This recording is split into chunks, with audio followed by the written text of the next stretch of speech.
ప్రధానమంత్రి నరేంద్ర మోడీ గారు భారతదేశంలో అవినీతి మీద ఒక సమర శంఖారావాన్ని పూరించడం జరిగింది.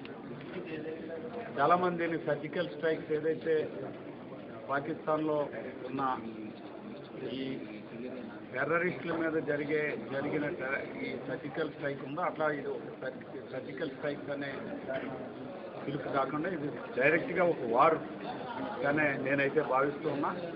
ఇవాళ 500-1000 రూపాయలు రద్దు చేశాక కామన్ మ్యాన్ చాలా హ్యాపీగా వారి నిద్రకి ఏమాత్రం భంగం కల్లా చాలా సుఖంగా నిద్రపోతూ ఉన్నారు.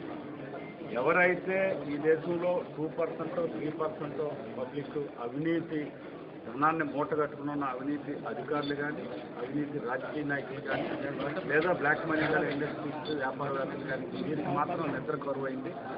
నిద్ర మాత్రల కోసం ఇవాళ 1000 నోట్లు పట్టుకుని ఈ మెడికల్ షాపుల చుట్టూ తిరిగే పరిస్థితి వారికి ఉత్పన్నమైంది.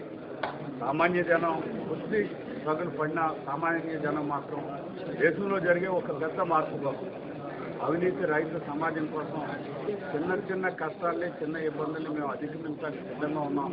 నరేంద్ర మోడీ చేసిన అడుగు ఏదైతే ఉందో అడుగులో అడుగు కలపడానికి మేము అందరం సిద్ధంగా ఉన్నామని సుమారు 85% పైసలకు పబ్లిక్ ఇవాళ మద్దతు తెలియజేస్తూ ఉన్నారు.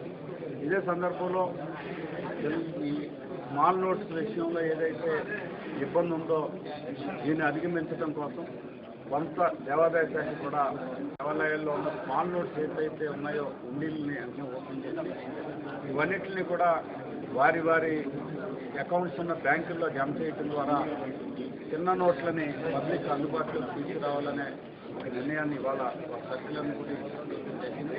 తద్వారా మా వంతుగా కూడా పబ్లిక్ ఇబ్బంది లేని ఒక సౌకర్యాన్ని కల్పించాలా, ఇబ్బంది లేని వాతావరణాన్ని కల్పించాలని ప్రయత్నం దేవాదాయ